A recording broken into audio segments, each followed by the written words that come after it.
नमस्कार। साहित्य कला और संस्कृति की पहली ऑनलाइन वीडियो पत्रिका ताना बाना में आपका स्वागत है। मैं हूं मुकेश कुमार। दोस्तों, जब भी सत्ता किसी रचनाकार की अंतर्राष्ट्रीय उपलब्धि की उपेक्षा करती है, किसी पत्रकार को सताती है या किसी कवि को जेल में ठूंस देती है, तो दरअसल वो उन लोगों को निशाना नहीं बना रही होती है, बल्कि उसके निशाने पर समूचा बौद्धिक जगत होता है। वो अपने हमले से उसे खामोश कर देना चाहती है, क्योंकि उसे बुद्धिजीवियों से डर लगता है। उसे पता है कि ये निहत्थे लोग कभी भी कुछ ऐसा रच सकते हैं जो उसके लिए प्राणघातक साबित हो सकता है। सत्ता का यही डर बुद्धिजीवियों की शक्ति है, बौद्धिक जगत की ताकत है। इस सत्य को रेखांकित करते हुए पेश है आज का ताना बाना। ताना बाना में आज आप देखेंगे, क्या साहित्यिक बहसों का स्तर गिर रहा है। इस मुद्दे पर एक बहस में हिस्सा ले रहे हैं संजीव कुमार, राकेश बिहारी और रश्मि रावत। वरिष्ठ कवि एवं संस्कृति कर्मी अशोक वाजपेयी आज हैदर रजा पर पेरिस में आयोजित होने वाली सबसे बड़ी प्रदर्शनी के बारे में बताएंगे। और अंत में होगा जाने माने व्यंग्यकार ज्ञान चतुर्वेदी का स्तंभ ना काहू से बैर। साहित्यिक विचार विमर्श के स्तर को लेकर अब प्रश्न उठने लगे हैं। पूछा जा रहा है कि ढेर सारी बहसें क्या गंभीर विचार मंथन को प्रोत्साहित कर रही हैं, उनके उद्देश्य को सिद्ध कर रही हैं, या फिर उनमें केवल लकीरें पीटी जा रही हैं। प्रश्न ये भी उठाया जा रहा है कि कहीं मीडिया और मेलों के दबाव में बहसों को उथला और चटपटा तो नहीं बनाया जा रहा है, और अगर ऐसा हो रहा है तो इन बहसों की सार्थकता क्या रह जाती है। यही मुद्दा है आज की बहस का, और इसमें हिस्सा लेने के लिए हमारे साथ 3 प्रतिष्ठित साहित्यकार जुड़ चुके हैं। हमारे साथ हैं संजीव कुमार, राकेश बिहारी और रश्मि रावत।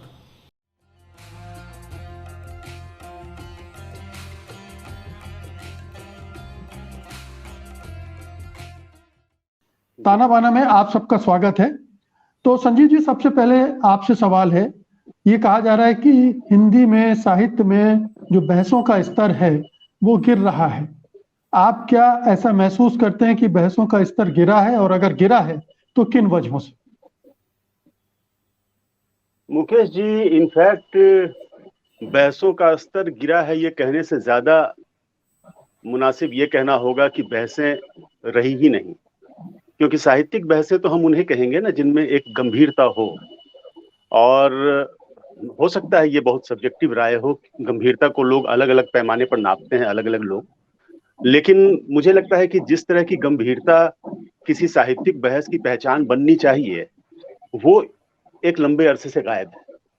और अगर आप देखें तो हिंदी आलोचना का आरंभिक विकास, बल्कि 2 दशक पहले तक का विकास, साहित्यिक बहसों के आधार पर ही हुआ है। जो साहित्यिक वाद विवाद हैं, उन्होंने आलोचना को विकसित किया है, क्योंकि विकास हमेशा द्वंद्वात्मक होता है। अगर आप देखें छायावाद युग में, मैं कल ही गोपाल प्रधान की किताब दोबारा पलट के देख रहा था, जो छायावाद युगीन वाद विवादों पर केंद्रित है। वो उनका पीएचडी का शोध प्रबंध है। आप पाएंगे कि 1910-15 से लेकर 1930-40 तक छायावाद का जो पूरा दौर है, उसमें इतनी सारी बहसें हैं। रहस्यवाद को लेकर बहस है, छायावाद का उससे जो संबंध है उसको लेकर बहस है, अभिव्यंजनावाद को लेकर बहस है। और यही नहीं, उस समय हिंदी साहित्य का इतिहास जो लिखा जा रहा है, उसके भीतर भक्ति आंदोलन को इस्लाम की प्रतिक्रिया माने या न माने, इस पर बहस है। प्रेमचंद उस समय एक उभरते हुए उपन्यासकार हैं, बल्कि मतलब 10 के दशक के आखिरी दौर में उभरते हुए और 20 के दशक में स्थापित। तो उनके उपन्यासों में ब्राह्मणों को कैसे निशाना बनाया गया है, कैसे वो मुसलमानों के पक्षधर हैं, कैसे वो घृणा के प्रचारक हैं, इन सब चीजों को लेकर बहसें हैं। इन बहसों ने उस समय की आलोचना को समृद्ध किया। इनफैक्ट आप देखेंगे तो उस समय की आलोचना उन्हीं से बनी ही, यानी छायावाद और रहस्यवाद की बहस के आधार पर ही नंद दुलारे वाजपेयी, शांति प्रिय द्विवेदी जैसे आलोचक उभर कर आए। शुरुआत रामचंद्र शुक्ल ने की, और उसमें शामिल होकर नंद दुलारे वाजपेयी और शांति प्रिय द्विवेदी आलोचक बने, और जयशंकर प्रसाद और महादेवी वर्मा जैसे लोग भी उस बहस में शामिल हुए। इसी तरह आप देखेंगे कि 40 के बाद जो प्रोग्रेसिव मूवमेंट आता है, उसके भीतर तमाम तरह की बहसें। लोग आज अंदाजा भी नहीं लगा सकते कि इन शुरुआती मार्क्सवादियों में कितनी सारी चीजों पर मतैक्य नहीं, सेक्सुअलिटी के मसले पर मतैक्य नहीं है, उनमें भक्ति आंदोलन के मूल्यांकन को लेकर मतैक्य नहीं है। तो कोई कह रहा है कि निर्गुण और सगुण अलग अलग चीजें हैं, कोई कह रहा है कि निर्गुण और सगुण दोनों एक ही भक्ति आंदोलन का हिस्सा हैं। तो मैं बस ये बताना चाहता हूँ, इसमें जाने पर तो बहुत लंबी बात हो जाएगी। मैं बस ये बताना चाहता हूँ कि हिंदी आलोचना की समृद्धि बहसों के भीतर से आई थी, और हंस पत्रिका तक ने राजेंद्र यादव के नेतृत्व में बहसों की इस परंपरा को बहुत जीवंत रखा। बीच बहस में ये स्तंभ ही था उसमें। अब आज की तारीख में वहां बीच बहस में स्तंभ या तो कमजोर हो गया है या लगभग गायब हो गया है। तो मुझे नहीं लगता कि ये संपादकीय नीति का हिस्सा है। ये मेरा ख्याल है कि लोगों के बीच सोशल मीडिया की वजह से अपना गुबार निकाल लेने का जो एक तुरंता माध्यम आया है, उसने कहीं ना कहीं इसको प्रभावित किया है। और भी कारण होंगे, मैं ये नहीं कह रहा हूं कि वही अकेला कारण है, बहुत सारे कारण होंगे।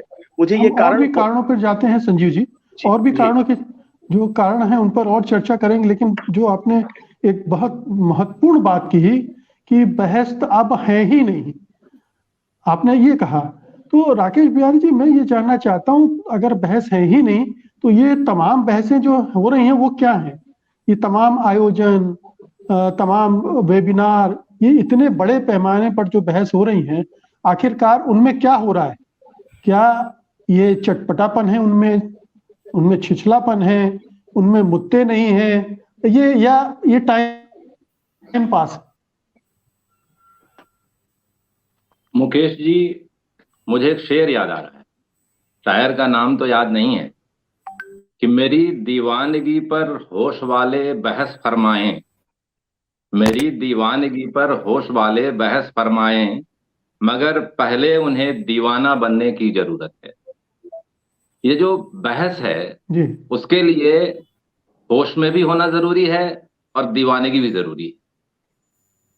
इन दोनों में से सिर्फ एक के होने के बाद बहस नहीं हो सकती, क्योंकि ये दोनों स्थितियां जब समानांतर मौजूद होती हैं तो जिस कॉन्फ्लिक्ट्स की बात कर रहे थे, डायलेक्टिक्स की बात कर रहे थे भी संजीव जी, अंतर्द्वंद और असहमतियां पैदा होते हैं, और असहमतियां ही बहस को जन्म देती हैं। अब असहमतियां जब तक दर्ज नहीं होंगी, असहमतियां मन में हो सकती हैं, वो दर्ज जब तक नहीं होंगी तब तक बहस नहीं खड़ी होगी। सवाल उठता है कि क्या हमारे समय में असहमतियां दर्ज हो रही हैं? यदि दर्ज नहीं हो रही हैं तो इसका कारण क्या है? मुझे लगता है कि या तो हम असहमतियों को सुनना नहीं पसंद करते, हम सिर्फ प्रशंसा ही सुनना चाहते हैं। एक कारण यह हो सकता है कि असहमतियां दर्ज नहीं होती और फिर बहसें खड़ी नहीं होती।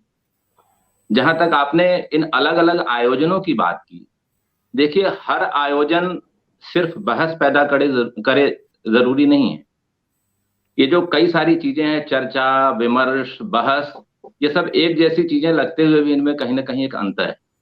तो जो सीधे सीधे अपने अलग अलग आयोजनों की बात की, हो सकता है कई जगह चटपटापन भी हो, लेकिन कई जगह कुछ चर्चाएं तो होती हैं। अभी पिछले दिनों मैं और संजीव जी पिछले वर्ष मोहनदास पर एक ऐसी चर्चा में आमने सामने थे जो बहस का रूप लेकर भी सामने खड़ी।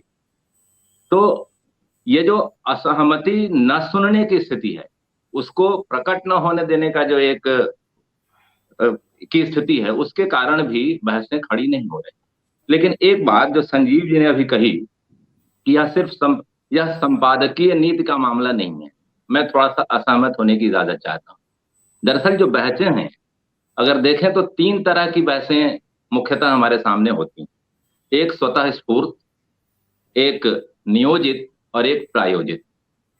जो सबसे ज्यादा जिन बहसों ने जगह बनाई या फिर जिसके कारण आपने कहा कि आलोचना बढ़ी, उसमें 2 तरह की बहसों का योगदान है।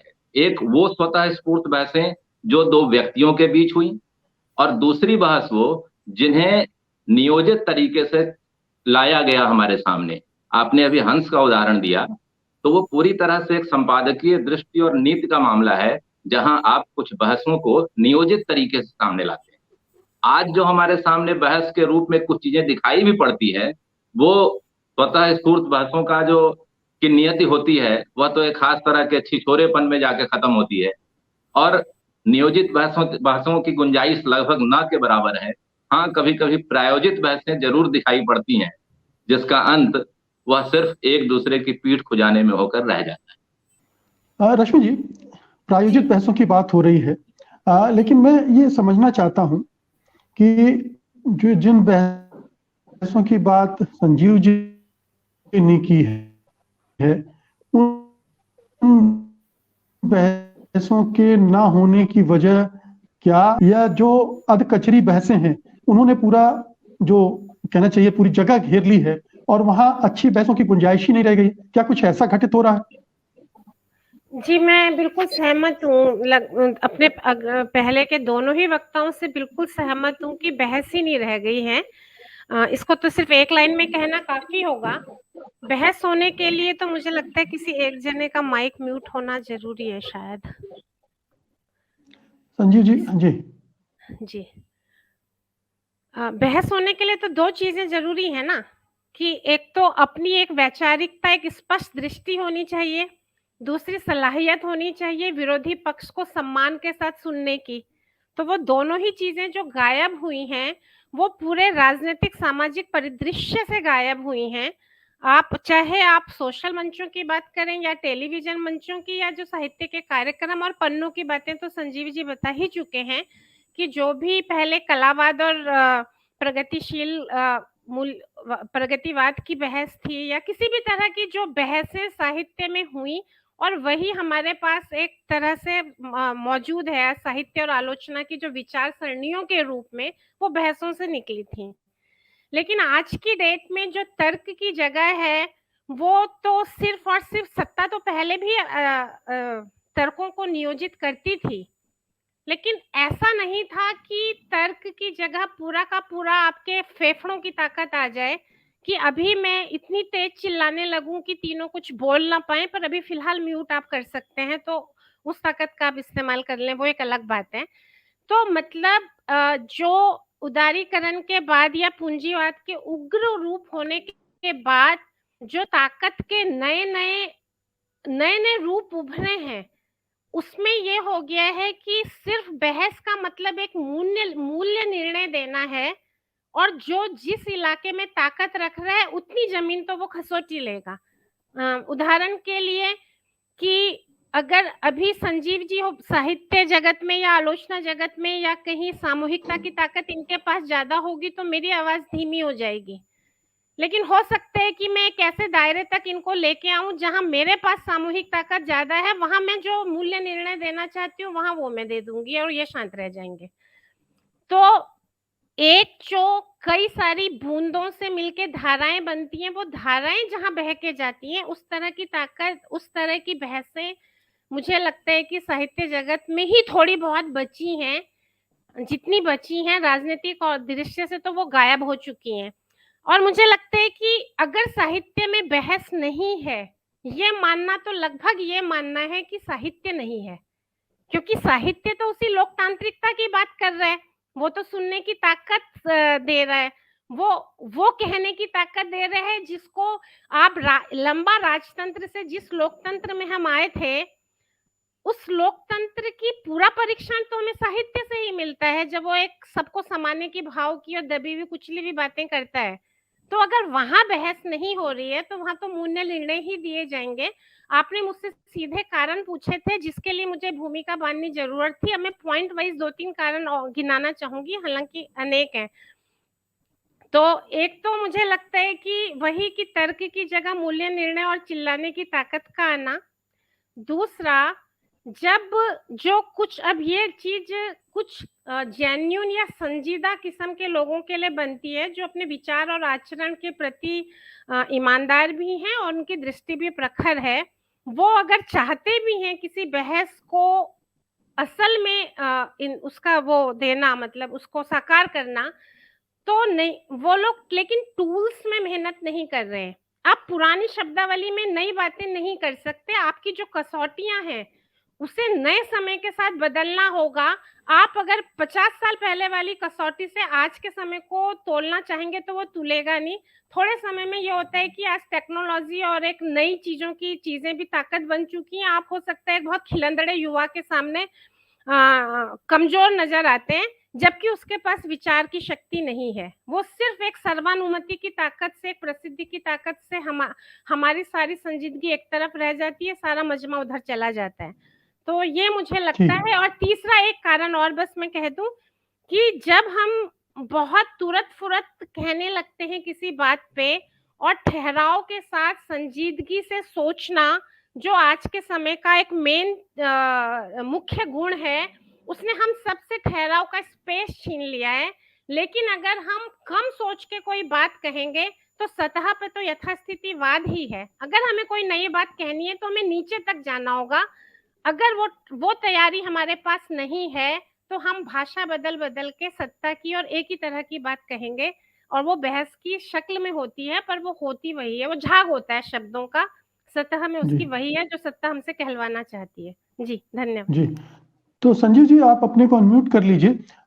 जो रश्मि जी ने कहा, एक तो ये कि पुरानी कसौटियाँ, पुरानी बहसों को हम अपना प्रतिमान मानकर अगर आज की बहसों का जायज़ा लेंगे तो शायद हमें संतोष नहीं होगा, क्योंकि वो दौर ही अलग था। अब इस दौर के नए मुहावरे हैं, नए तरीके हैं, नए टूल्स हैं। क्या उन टूल्स का इस्तेमाल करके बहसें आयोजित प्रायोजित की जा रही हैं, या फिर हम एक नॉस्टैल्जिया है कि पुराने समय में इस तरह की बहसें होती थी, आज उस तरह की बहसें नहीं हो रही। समय बदल गया है, जीवन शैली बदल गई है, तुरंता बहसों का युग आ गया है। तो इस तुरंता बहसों के युग में भी क्या हम कोई सार्थक बहस की गुंजाइश ढूंढ सकते हैं? कोई ऐसा फॉर्मेट गढ़ सकते हैं जिसमें इस तरह की बहसें हो सकती हैं? ऐसे मंच बना सकते हैं क्या? इस दिशा में कोशिशें हो रही हैं, नहीं हो रही हैं? नहीं हो रही तो क्यों नहीं हो रही? मेरा ख्याल है कि नए टूल्स का होना और नई शब्दावली का होना एक चीज है, और इसका पुरानी बहसों का हवाला दिए जाने से कोई संबंध शायद नहीं है। क्योंकि पुरानी बहसों का हवाला जब हम देते हैं तो हम ये नहीं कहते कि उनके तर्कों को हम दोबारा इस्तेमाल में लाएं और उन्हीं तर्कों से नई बहसें करें। ये हमारे कहने का मतलब नहीं होता। हमारे कहने का मतलब सिर्फ ये होता है कि वो अपने समय की कितनी जीवंत बहसें थी, क्या हम अपने समय की ऐसी जीवंत बहसें खड़ी कर सकते हैं। और निश्चित रूप से टूल्स की, शब्दावली की, अवधारणात्मक शब्दावली की के नएपन की बहुत ही जरूरत है। और वो मेरा ख्याल है कि बहुत कम लोग इस दिशा में हिंदी में काम कर रहे हैं। अगर आप गौर करें तो इस वक्त पश्चिम में कम बहसें नहीं हैं, बहुत जबरदस्त बहसें हैं। पूरे एपिस्टेमोलॉजी के स्तर पर जिस तरह आज से 40 साल 50 साल पहले लिंग्विस्टिक टर्न और उसके बाद जिसको हम कल्चरल टर्न कहते हैं, उसने जो चुनौती पेश की, उस चुनौती के साथ बहसें बहुत गाढ़ी हुई हैं। एक तरफ मार्क्सवादी हैं जो अपनी पुरानी शब्दावली को छोड़कर कुछ नए टूल्स आजमा रहे हैं, लेकिन उन नए टूल्स के साथ उनको इस चीज से बहुत असंतोष है कि नया उत्तर संरचनावाद और उत्तर आधुनिकतावाद जो है वो किसी सत्य पर उंगली रखने ही नहीं देता। तो वो किसी यथार्थ को मानने की बात ही नहीं करता। तो इससे कैसे टकराया जाए। लेकिन मैं ये देखता हूं कि हमारे यहाँ वो बहसें नहीं है। अब आप कह सकते हैं कि तुम तो खुद एक आलोचक हो, क्यों नहीं ये बहस खड़ी करते। तो मैं आपसे बताना, और इसमें आपके प्रश्न के अगले हिस्से का जवाब निहित है। मैं आपसे बताना चाहता हूं कि वो एक पूरा वातावरण होता है जिसके भीतर आपको बौद्धिक उत्तेजना मिलती है या नहीं मिलती है। मैं खुद उसका शिकार हूं। मैं तो ये बात कहता हूं कि मैं खुद उसका शिकार हूं कि हमें बौद्धिक उत्तेजना कहां से मिलेगी, अपने समय की बहसों के भीतर से मिलेगी। तो यानी एक तरफ मैं उसमें भागीदारी या प्रोएक्टिव न होकर उसका अपराधी भी हूं और उसका शिकार भी हूं, उसका विक्टिम भी हूं। मैं दोनों स्थितियों में मैं हूं। और जब मैं कहता हूं तो मैं एक रिप्रेजेंटेटिव मैं है। इस तरह से हर इंडिविजुअल आलोचक की स्थिति है कि वो अपराधी भी है और स्वयं शिकार भी है उन स्थितियों का। मैं आपको एक दो बिल्कुल व्यक्तिगत उदाहरण दे रहा हूं, लेकिन वो भी प्रतिनिधि उदाहरण ही माने जाएंगे। मैंने प्रगतिशील आंदोलन के शुरुआती दौर में जो बहसें चली थी, उनके हवाले से एक स्थापना देने की कोशिश की एक सेमिनार में, जो थोड़ा बड़ा सेमिनार था। और उसमें मैंने ये बताना चाहा कि उन बहसों में वो पक्ष हार गया, अंतिम जिसको हम कहते हैं लाइन तय करने के मामले में वो पक्ष हार गया जो ज्यादा रेडिकल था, और वो पक्ष जीत गया जिसकी बात को मार्क्सवादी होने के बावजूद कम असुविधा के साथ ज्यादा बड़ा समाज स्वीकार कर सकता था। अभय कुमार दुबे ने उसके बाद तद्भव में एक लेख लिखा जिसमें मेरा लंबा हवाला देते हुए मेरी बात को ध्वस्त किया। मेरी जब तद्भव के संपादक से बात हुई तो मैंने उनसे कहा कि मैं रिज्वाइंडर देना चाहता हूं, तो उन्होंने कहा कि नहीं, रिज्वाइंडर के लिए तो उन्होंने लिखा नहीं है, इनवाइट भी नहीं किया है। तो मैं आपसे ये कहना चाहता हूं कि एक समय था जब कोई पत्रिका लपक कर ये कहते कि हाँ आप रिज्वाइंडर भेजिए, क्योंकि इसका मतलब है कि बहस गरमाने जा रही है, और उनको पता है कि ये बहस ऐसी नहीं है जिसमें कोई दोनों पार्टीज एक दूसरे की शीशालेदर करेंगी। न तो मैं कभी उस तरह से लिखता रहा हूं, ना अभय कुमार दुबे उस तरह से लिखते रहे। अभय कुमार दुबे ने भी जब मेरी बात की तो बहुत इज्जत के साथ की, और उनके तर्क बड़े ही पुष्ट तर्क हैं, बहुत सॉलिड तर्क हैं, बावजूद इसके कि मैं उसके खिलाफ हूं। तो ये जो बहस का तरीका होता है, इस तरीके को प्रोत्साहित करने वाला वातावरण हमारे यहाँ पिछले कुछ समय से नहीं है, और उस न होने के हम सब लोग शिकार हैं। और फिर एक और चीज हुई है, अभी जब रश्मि अपनी बात कह रही थी तो उन्होंने एक वाक्य कहा, और एक अद्भुत मेटाफर हम लोगों की बातचीत के बीच ही उपस्थित हुआ। जैसे उन्होंने ये कहा कि बहस तब तक नहीं हो पाएगी जब तक, और उसके बाद का वाक्य इसका कंटिन्यूएशन नहीं था, लेकिन उन्होंने कहा कि कोई एक माइक म्यूट कर दीजिए, आवाज आ रही है। तो बहस तब तक नहीं हो सकती जब तक एक माइक म्यूट न हो, ये सच्चाई है। इन दोनों वाक्यों को जोड़िए। हाँ, जब तक, और उसमें से नॉइस आ रही है, ये हाँ, नॉइस उसमें भी से नॉइज आ रही है, उससे जुड़ा हुआ है जी।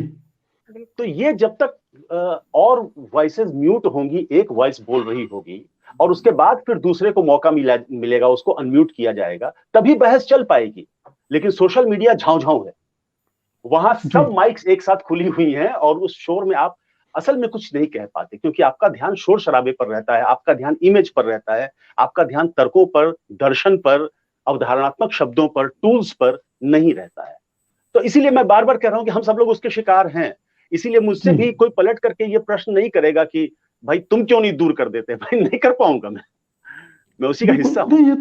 ये पूरे माहौल की भी बात है। लेकिन राकेश जी, क्या जो विमर्श हमारे समय के हैं, जैसे दलित विमर्श बहुत पुराना नहीं हुआ है, स्त्री विमर्श है, या आदिवासी विमर्श है, या अल्पसंख्यक विमर्श है, या इस तरह के जितने भी विमर्श हैं, वो तो आखिरकार हमारी बहस के केंद्र में हैं, और उन पर गंभीरता से भी बहस हो रही है। क्या वो ये हमारा भ्रम है कि गंभीरता से बहस हो रही है और केवल वहां लकीरें पीटी जा रही हैं, उसमें कुछ नया नहीं हो रहा है, या कोई नई बात निकल कर नहीं आ रही जो इन विमर्श को आगे बढ़ाता हो? अनम्यूट कर लीजिए, ये मेटाफर में नहीं है। पहली बात तो यह है कि जिन बहसों की तरफ आपने इशारा किया, निश्चित तौर पर वो एक गंभीर बहस की प्रक्रिया से निकलकर ही हमारे बीच आई थी, और खासकर जो दलित और स्त्री विमर्श है उसमें हंस की जो बड़ी भूमिका रही, उससे भी हम सब परिचित हैं। जब हम लगातार इस बात पर चर्चा कर रहे हैं कि बहसें नहीं हो रही हैं, मुझे लगता है कि कुछ वैसे उदाहरणों को भी देखना चाहिए जहां पर बहसों की कोशिश हुई है, हंस के बीत कहिए उस तरह से बीत जाने के बाद। राजेंद्र जी का जो है, अभी पिछले दिनों जो समालोचन अरुण देव चलाते हैं, वहां एक रचना और आलोचना के अंतर संबंध पर बड़ी लंबी बहस चली। वैसे ही उन्होंने जो अमेरिकी कवि हैं डोनाल्ड हॉल, जिन्होंने एक बहस शुरू की थी डेथ ऑफ पोएट्री, उसके बहाने उन्होंने कविता का भविष्य क्या होगा उस पर एक बड़ी अच्छी बहस की वहां पे। वैसे ही सब लोग ने हिंदी समाज और हिंदी साहित्य के अंतर संबंध पे एक पूरा अंक केंद्रित किया, जिसमें बड़ी अच्छी बहस प्रकाशित हुई। यह जरूर लगता है मुझे कि अभी जो बहसें हो रही हैं, या फिर यहाँ पर आप थोड़ा और पीछे चल के जोड़िए तो पाखी पत्रिका को जब प्रेम भारद्वाज निकाल रहे थे, तो अपनी तमाम सीमाओं के बावजूद पीढ़ियां आमने सामने करके एक लंबी श्रृंखला चली थी, जहां पर जो नई पीढ़ी के कथाकार हैं और पुरानी पीढ़ी के कथाकार हैं, उनको आमने सामने रखकर बिठाकर कोशिश हुई बात करने की। इसी तरह अन्यथा नाम की एक पत्रिका आती थी, जाने कब बंद हो गई, कनाडा से कृष्ण किशोर उसके साथ संपादक थे। शहर दर शहर घूमकर वहां पर कहानी पर एक बड़ी अच्छी बहस हुई थी। लेकिन बहस का जो एक सबसे बड़ा गुण होता है कि आप उसको फॉलो करते हैं, उसकी कमी हो गई है आजकल। अब दूसरी बात कि अभी जो संजीव जी ने कहा कि हम सब इस परिस्थिति के शिकार हैं, जाहिर हैं। यहां पर संजीव जी जैसे लोगों से अपेक्षाएं इसलिए बढ़ती हैं क्योंकि आप सिर्फ आलोचक नहीं हैं, आप संपादक भी हैं। और बतौर संपादक, जैसे आपने एक बहुत अच्छा उदाहरण दिया कि एक पत्रिका ने कैसे आपको कहा कि रिजॉइंडर की जरूरत नहीं है। मेरे पास, मैं एक अपने अनुभव से कहूं कि पिछले दिनों एक बहुत लंबी बहस चली परिकथा पत्रिका में, लगभग 1.25 वर्ष, एक कहानी पर। अनुज की एक कहानी थी, अंगुरी में डसले बिया नगिनिया। जब ये कहानी प्रकाशित हुई कथा देश में, उसके बाद परिकथा के संपादक से मेरी लंबी बातचीत हुई उस कहानी पर, लगभग घंटा 1.5 घंटा की बातचीत, और हम दोनों बिल्कुल दो ध्रुव पे खड़े थे। उनका कहना था कि यह कहानी दलित और स्त्री के पक्ष में इतनी अच्छी कहानी लिखी नहीं गई, और मेरा कहना था कि जिसे आप दलित और स्त्री के पक्ष में कह रहे हैं, यह घोर दलित और स्त्री विरोधी कहानी। लगभग 1 घंटे की बहस के बाद हम तो कहीं सहमत नहीं हुए, लेकिन उन्होंने यह तय जरूर किया कि हम परिकथा में इस पर एक बहस शुरू करने जा रहे हैं। मैंने कहा कि मैं भी इसमें लिखना चाहूंगा।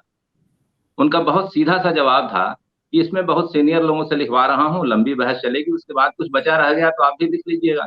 यानी वो नहीं चाहते थे कि मैं उस बहस का हिस्सा बनूं, क्योंकि मैं उनसे सहमत नहीं था।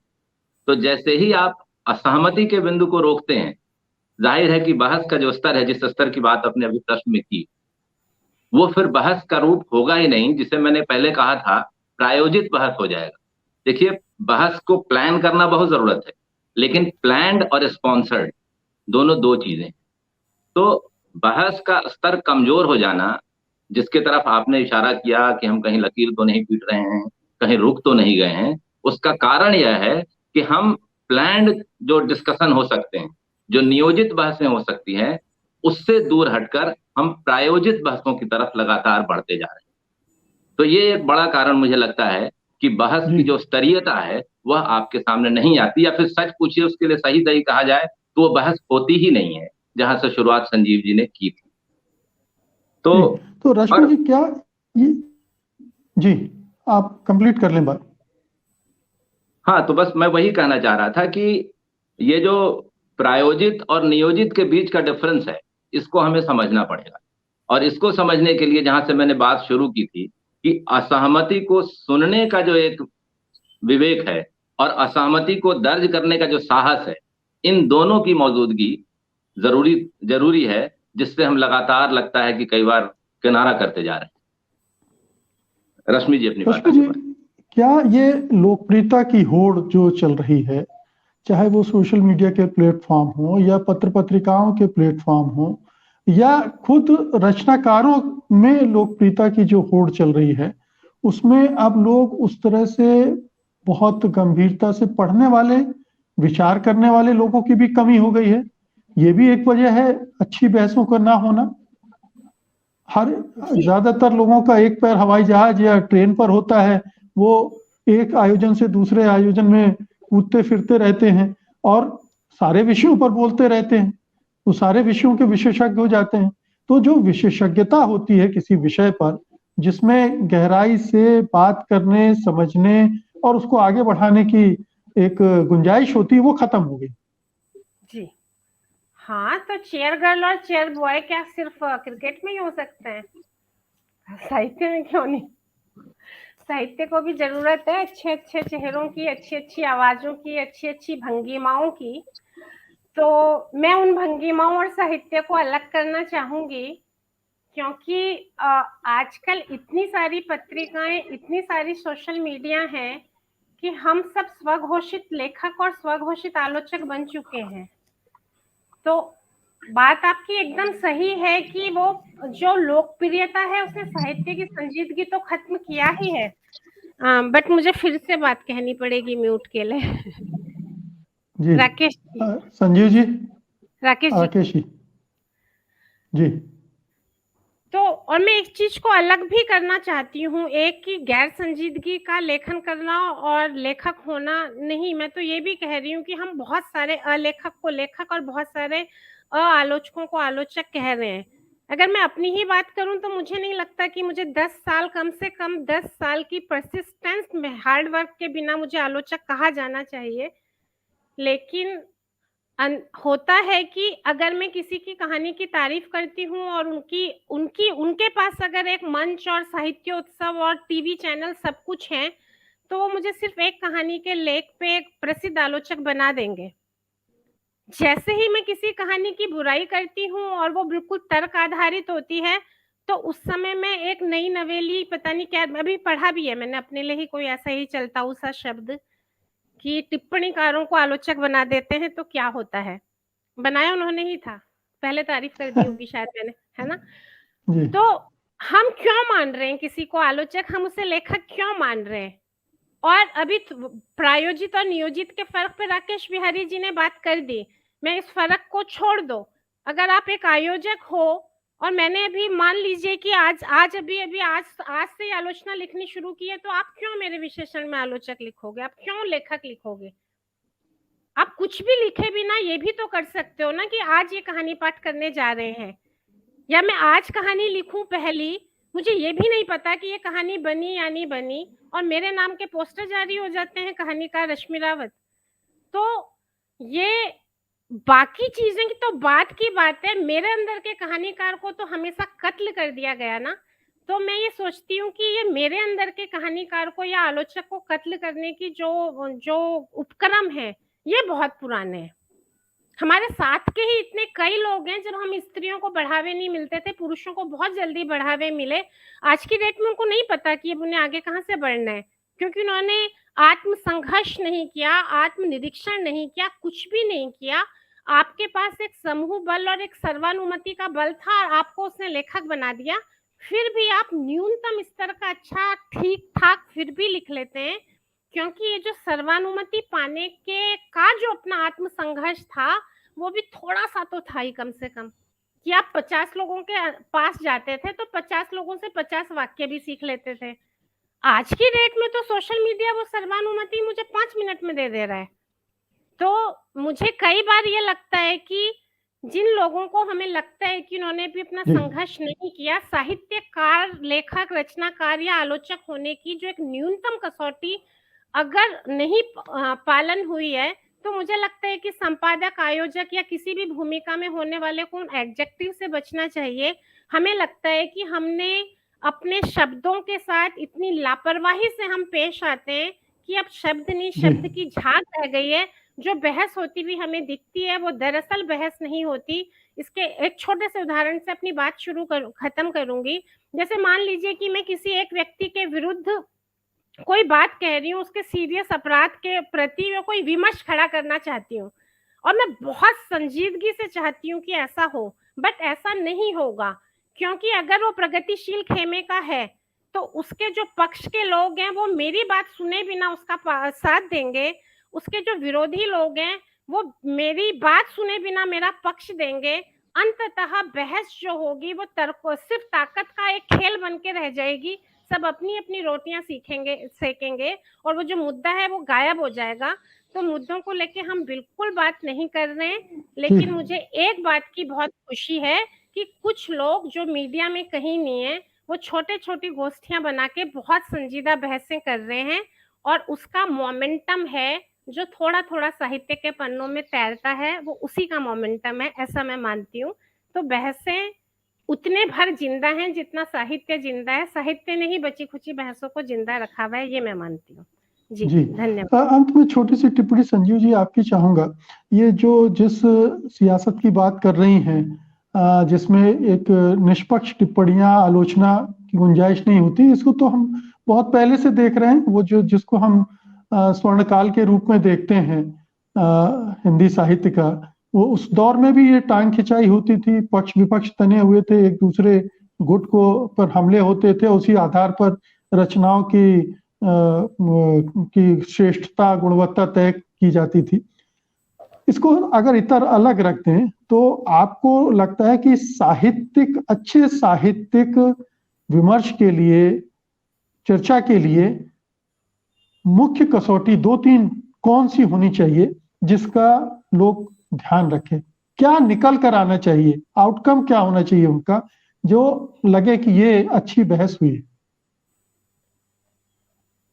देखिए, ये तो मैं नहीं कहूंगा कि किसी बहस से अंततः एक निष्कर्ष निकलना चाहिए, क्योंकि मैंने पीछे की भी जिन बहसों का हवाला दिया उनका कोई अंतिम निष्कर्ष नहीं है, आप गौर करेंगे। और जिनमें यह मान लिया गया था कि अंतिम निष्कर्ष निकल गया है, उन निकले हुए निष्कर्षों को आज की तारीख में दोबारा चुनौती दी जा रही है। तो इसलिए किसी भी बहस का मतलब ये नहीं होता या उसकी कसौटी ये नहीं होती कि उससे अंतिम निष्कर्ष कोई निकल कर आया या नहीं आया। मैंने अंतिम उस निष्कर्ष की बात नहीं की। नहीं नहीं, वो आपने नहीं की, मैं खाली जी बता रहा हूं कि जी ये मेरे लिए कसौटी नहीं होगी। तो फिर मेरे लिए कसौटी क्या होगी? वो ये होगी कि बहस शुरू हो तो असमय अबॉर्ट न हो जाए। बिल्कुल। मैं इधर पिछले 20 सालों में मैं ये देख रहा हूं कि जो भाषा बदली है बहस की, और जिसमें छीछालेदर आरोप प्रत्यारोप ज्यादा आए हैं, उनकी वजह से बहसें बहुत जल्दी अबॉर्ट हो जाती हैं। तो स्त्रीवादी आलोचना और दलित आलोचना ने, या दलित साहित्य और स्त्रीवादी साहित्य ने बहुत सारे असहज करने वाले बिंदु तो सामने लाए, और वो असहज करने वाले बिंदु ऐसे थे जिनसे कि बड़ी बहसें खड़ी हो सकती थी। स्त्रीवादी आलोचना की खड़ी की हुई बहसें फिर भी थोड़ी चली, लेकिन दलित आलोचना की खड़ी की हुई बहसें नहीं चल पाई। उसकी वजह क्या है कि वो तुरंत अबॉर्ट हो जाती हैं इस आरोप पर कि आप ब्राह्मणों के बोल रहे हैं ये बात। तो आप यूं समझिए कि ये आरोपों प्रत्यारोपों के साथ बहसों की जो भ्रूण हत्या हो जाती है, वो पिछले 20 सालों में बहुत दिखलाई पड़ी है। मुझे लगता है कि अगर तर्कों, अवधारणाओं, इनके आधार पर बातचीत हो, और मैं बातचीत की तल्खी का विरोध नहीं कर रहा हूं, तल्खी तो बातचीत में आएगी ही, या शैली हमेशा वस्तु का एक हिस्सा होती है, तो कहने की वो शैली आएगी, लेकिन उस शैली को इस स्तर तक नहीं जाना चाहिए कि वो व्यक्तिगत आरोप के रूप में आए और बहस को असमय अबॉर्ट करा दे। ये दलित साहित्य के प्रसंग में काफी देखा गया। मैंने कहा कि स्त्री जी साहित्य के प्रसंग में ऐसा नहीं हुआ है, बहुत कम, क्योंकि स्त्री साहित्य के प्रसंग में मुझे लगता है अपेक्षाकृत गंभीरता है, और अभी उसके उदाहरण नहीं दूंगा, पर वो फिर भी एक संजीदा दिशा में चल रही है। तो जी मतलब अंतिम वाक्य मेरा यही होगा कि जो बहस तर्कों और अवधारणात्मक शब्दावली के साथ चलेगी, वो जिंदा रहेगी, वो आगे तक चीजों को ले जाने में सक्षम होगी। जो गाली गलौज के साथ चलेगी वो तुरंत खत्म हो जाएगी जी और वो जिंदा नहीं जी रहेगी। मैं इस बहस में केवल इतना जोड़ना चाहूंगा अपनी तरफ से कि कोई भी बहस मानीखेज तभी हो सकती है जब उस बहस में से कुछ नया निकले, कुछ नई बात निकले जिसके दूर तक जाने की गुंजाइश हो, जिस पर एक लंबी बहस, लंबी चर्चा और कुछ साहित्य जगत में हलचल, उथल पुथल, कुछ नया करने की, कुछ विचारोत्तेजना पैदा करने की सामर्थ्य हो, तो वो बहस बहस उस बहस की उपयोगिता है।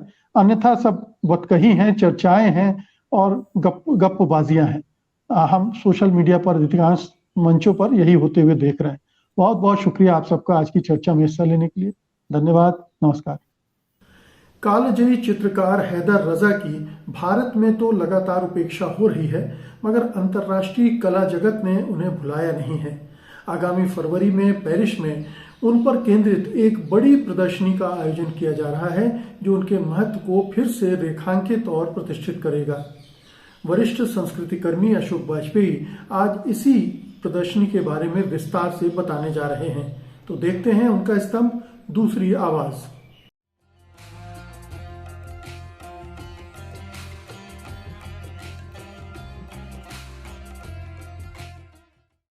नमस्कार। दूसरी आवाज में आज हम कला जगत में होने वाली एक बड़ी घटना का जिक्र करेंगे और कुछ ब्यौरे आपको बताएंगे। ये घटना अगली फरवरी में पेरिस में घटेगी, जहां का विश्वविख्यात आधुनिक कला संग्रहालय सेंटर दे पोम्पिडू सैयद हैदर रजा की अब तक की सबसे बड़ी ऐतिहासिक प्रदर्शनी आयोजित करेगा, जो 3 महीने चलेगी और जिसमें लगभग 100 कलाकृतियां प्रदर्शित होंगी। इनमें से कई कलाकृतियां पहली बार सार्वजनिक रूप से दिखाई जाएंगी। यूं तो रजा पेरिस में 60 बरस रहे, शायद ही कोई और भारतीय कलाकार इतनी लंबी अवधि तक वहां रहा हो, और उनकी कई प्रदर्शनियां हुई। पेरिस में भी एकल प्रदर्शनियां, समूह प्रदर्शनियां और यूरोप के अन्य शहरों में, बर्लिन में, स्ट्रावेंजर में, लंदन में, न्यूयॉर्क में। लेकिन ये प्रदर्शनी सबसे बड़ी प्रदर्शनी है और फ्रांस में भी संभवतः किसी भारतीय कलाकार की कभी इतनी बड़ी प्रदर्शनी नहीं हुई। तो एक तो ये अनोखी घटना है। इसके साथ साथ ये प्रदर्शनी 14 फरवरी को शुरू होगी, लेकिन आम लोगों के लिए तो 15 फरवरी से खुलेगी और 15 मई तक चलेगी। इस दौरान कुछ समांतर आयोजन भी होंगे। शुभारंभ पॉम्पिडू सेंटर के अध्यक्ष करेंगे और दिल्ली से फ्रांस के राजदूत और पेरिस से भारत के राजदूत शुभारंभ के अवसर पर उपस्थित रहेंगे। ये लगभग 5 वर्षों के प्रयत्न का प्रतिफल होने जा रहा है। हमने रजा साहब के निधन के अगले वर्ष से उनकी जन्मशती को ध्यान में रखकर ये उपक्रम शुरू किया था और अभी पिछले हफ्ते, इसी हफ्ते बल्कि पिछले हफ्ते फ्रांस के भारत में राजदूत ने अपने आवास पर एक बड़े आयोजन में एक कर्टेन रेजर की तरह इस प्रदर्शनी की औपचारिक घोषणा की। 200 से अधिक कलाकार, लेखक, कलाविद इसमें शामिल थे। फिर लौटे पेरिस की ओर, जहां हार्वर्ड विश्वविद्यालय के प्रख्यात बुद्धिजीवी और प्रोफेसर होमी भाभा 13 फरवरी को प्लैटिनम व्याख्यान देंगे और 15 फरवरी को भाभा भारतीय चित्रकार अतुल डोडिया से रजा के बारे में संवाद करेंगे। 16 तारीख को भारत के राजदूत के पेरिस आवास पर अनी मांतो द्वारा फ्रेंच में संपादित रजा पर एक पुस्तक,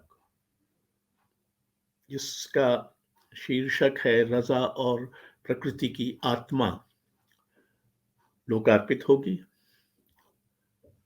17 फरवरी को पॉम्पिडू में रजा और उनका समय विषय पर एक लंबा परिसंवाद होगा, जिसमें भारत से कई प्रख्यात कला मर्मज्ञ जैसे रूबीना करोड़े, रंजीत होसकोटे, अश्विन राजगोपालन आदि शामिल होंगे, कुछ विदेशी कलाविदों के अलावा।